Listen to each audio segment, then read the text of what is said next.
The Legend of Zelda: A Link Between Worlds. This game takes place in the same setting as 1991's A Link to the Past, making it kinda sorta a sequel, but not really because it takes place many generations after, and whatever. Interestingly enough, this game almost didn't happen. Shigeru Miyamoto was debating whether to make a sequel to Link to the Past or a remake of Majora's Mask, and while a Majora remake would have been pretty cool, I think making a brand new game was the right way to go. I may be a little biased towards Link to the Past, but I have my reasons. Needless to say, I was excited about A Link Between Worlds from the moment I heard about it. Of course, this excitement didn't come without some skepticism. Could the Nintendo we know today really pull off a worthy successor to a masterpiece made 2 decades ago? Link to the Past has achieved legendary status, and many fans consider it the best Zelda game of all time, so A Link Between Worlds certainly had some big shoes to fill. Did it succeed? Now, I could just give you a quick and easy review as a standalone title in the series, because you don't really need a lot of prior Zelda knowledge to get through this game and enjoy it, but I'd rather take a look at it as one piece of a whole.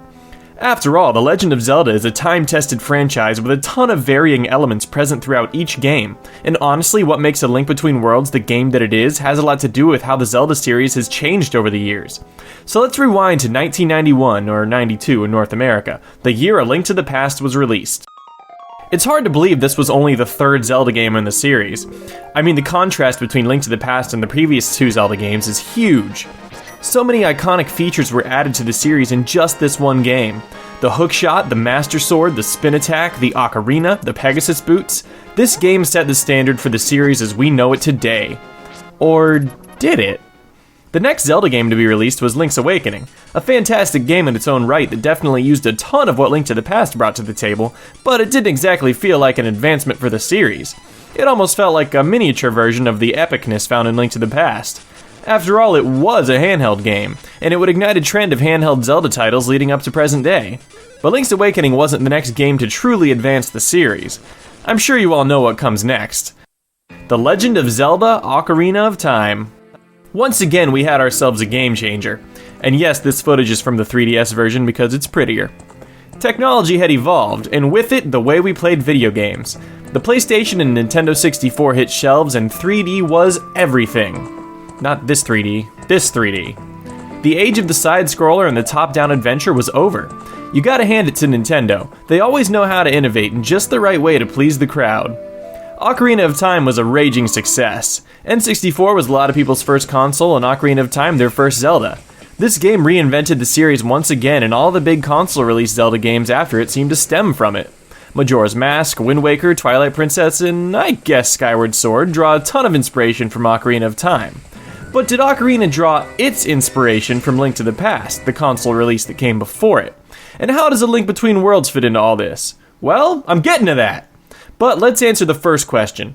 Was Ocarina of Time a true successor to Link to the Past? Not really. At least I don't see it that way. They're actually very different games. Ocarina of Time did a ton of things right, but they were different things. A movable camera, Z-targeting, 3D puzzles, cinematic events. They were things that brought us into the age of 3D gameplay. Things that needed to happen in order for the genre to move forward. And by forward, I mean not 2D. Because there seemed to be this notion back then that 2D was no longer acceptable.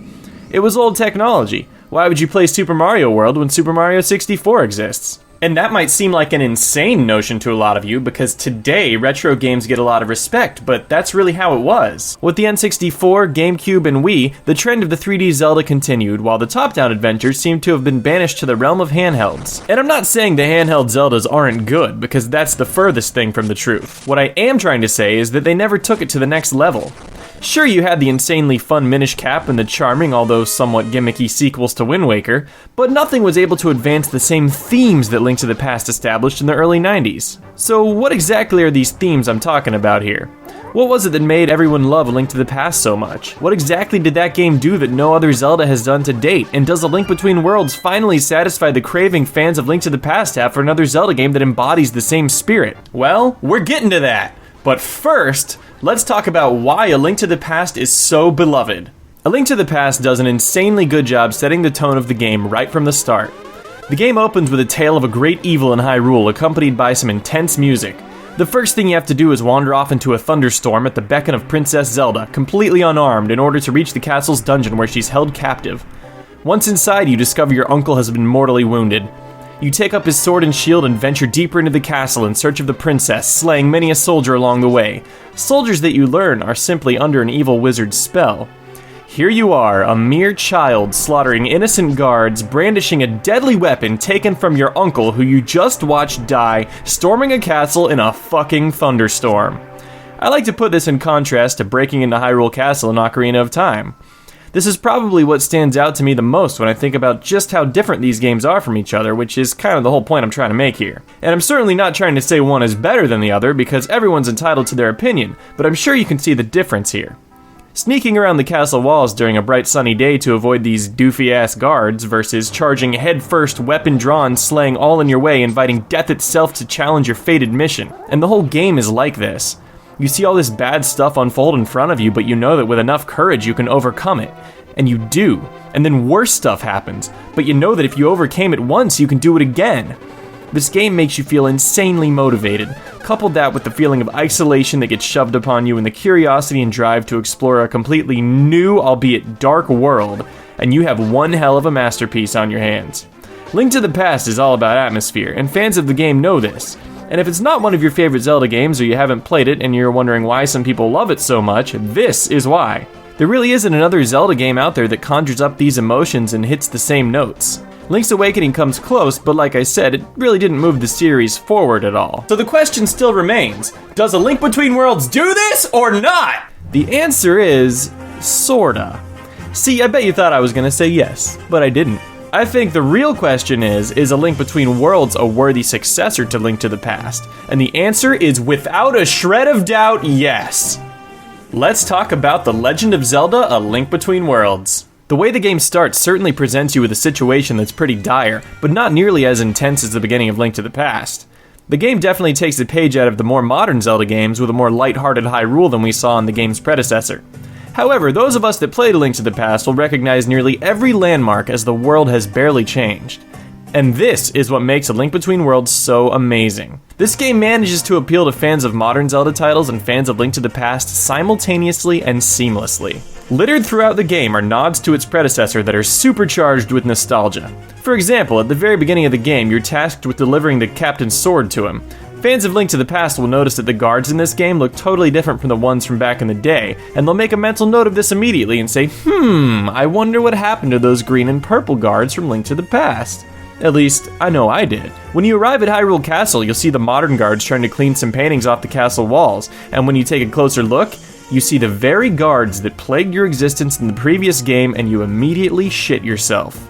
Oh my god, they're back. Of course, people who haven't played A Link to the Past don't think anything of it. And that's okay, because guess what?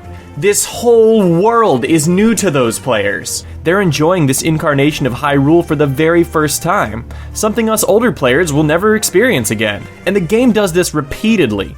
Immediately after visiting Hyrule Castle, you're led to the Sanctuary, just like in Link to the Past, except this time it's where the trouble begins rather than where it ends.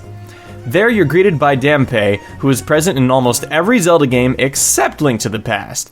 You go on a familiar crawl through the sewers beneath the graveyard. All the music is the same, the enemies are the same, the atmosphere is the same, and when you emerge, you meet the game's main villain, and you see that I don't know. This individual is most likely a Gerudo, another piece of the Zelda universe we didn't see in Link to the Past. Later, you discover that due to the innovative item rental system, the dungeons in this game can be completed in almost any order, something that hasn't been done since the very first Zelda game. And the game is just packed with this kind of stuff. Different concepts from the entirety of the Zelda universe just keep showing up in the beloved world from Link to the Past, making for a completely brand new experience that might possibly be the best Zelda game yet, albeit quite different from its predecessor when you really think about it. And maybe you're like, but Dookie, I thought you wanted another game just like Link to the Past. And you know, I thought I did, but in all honesty, that would have been boring. We're in the same Hyrule already, and we have the same gameplay mechanics and enemies.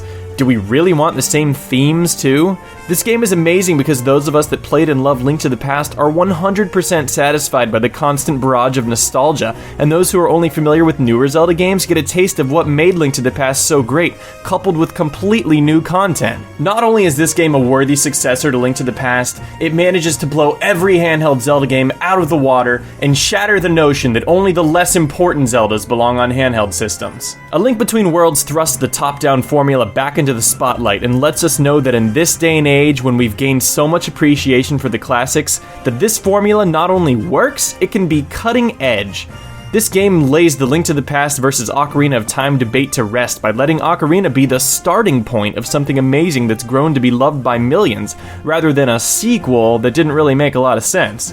I mean, come on, the only reason people argue about these two is because of how different they are despite being back-to-back console releases. But Link Between Worlds is truly a love letter to Zelda fans. And if you want me to give it a score or whatever, it gets a 10 out of 10, hands down.